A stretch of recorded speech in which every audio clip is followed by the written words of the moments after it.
Alors justement, j'ai une question qui va dans ce sens-là.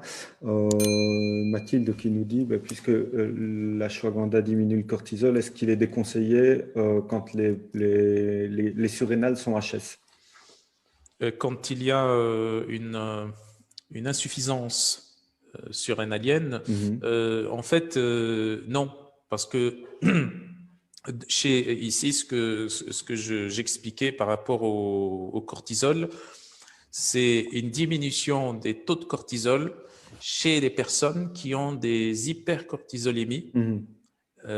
et donc qui ont encore des surrénales qui fonctionnent et qui sont dans la phase avant l'insuffisance surrénalienne, avant l'épuisement des surrénales. Dans ce sens-là, l'ashwagandha diminue le cortisol. Par contre, chez des individus qui ont un cortisol bas, ça ne diminue pas le cortisol, ça n'influence pas le taux de cortisol. Ok, merci. Alors, est-ce qu'il y a des effets, est-ce qu'il peut y avoir des effets secondaires et des précautions ou des contre-indications? Normalement, il n'y a pas d'effet secondaire par Mhm. rapport à l'ashwagandha. Par contre, il y a des précautions, notamment puisque ça contient des alcaloïdes, donc en tout cas d'autres substances aussi actives. Ça serait déconseillé pour les femmes enceintes et les femmes allaitantes aussi. Dans le cas de troubles gastro-intestinaux, c'est-à-dire des personnes qui ont les intestins fragiles, bon, il faudrait faire attention par rapport à ça et ne pas donner des dosages assez élevés. Il faudrait tester la tolérance et voir, bon, c'est pas chez tout le monde, hein, chez la plupart des personnes, il n'y a pas de problème par rapport à ça, mais quand on a des intestins fragiles, ça risque de produire certains troubles gastro-intestinaux.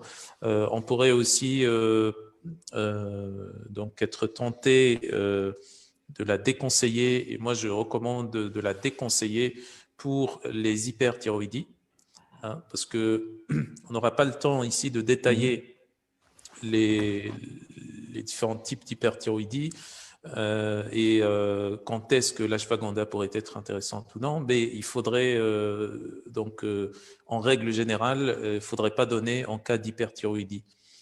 Si je peux me permettre, ça me perturbe un peu parce que dans un sens, on se dit c'est une plante adaptogène et dans l'autre, on dit attention, s'il y a hyperthyroïdie, on ne la met pas. Donc, alors que logiquement, s'il y a hyperthyroïdie et je me réfère à la définition de plante adaptogène, ça devrait justement travailler dans le bon sens.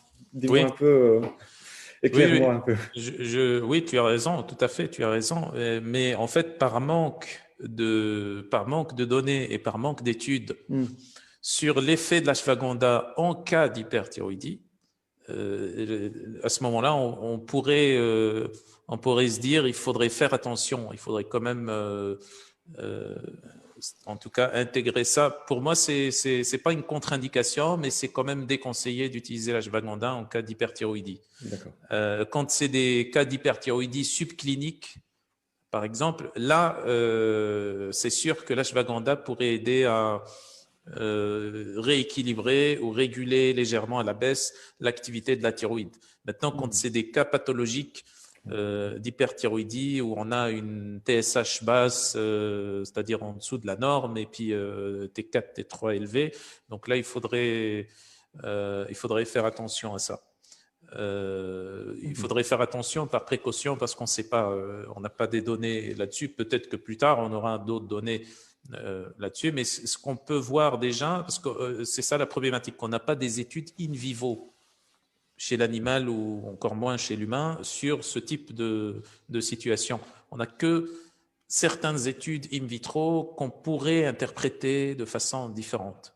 Voilà. Donc, dans ce sens-là, il faudrait, pour moi, au sens général, il faudrait éviter en cas d'hyperthyroïdie.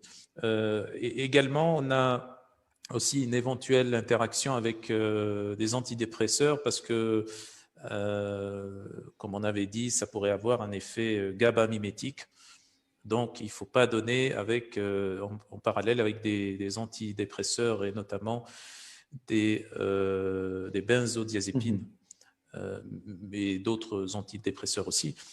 Et puis, il faudrait éviter aussi de donner en cas d'hémochromatose également. Donc, en cas d'hémochromatose, il faudrait éviter de donner parce que également, ça augmente pas beaucoup, mais ça augmente légèrement aussi l'absorption du fer.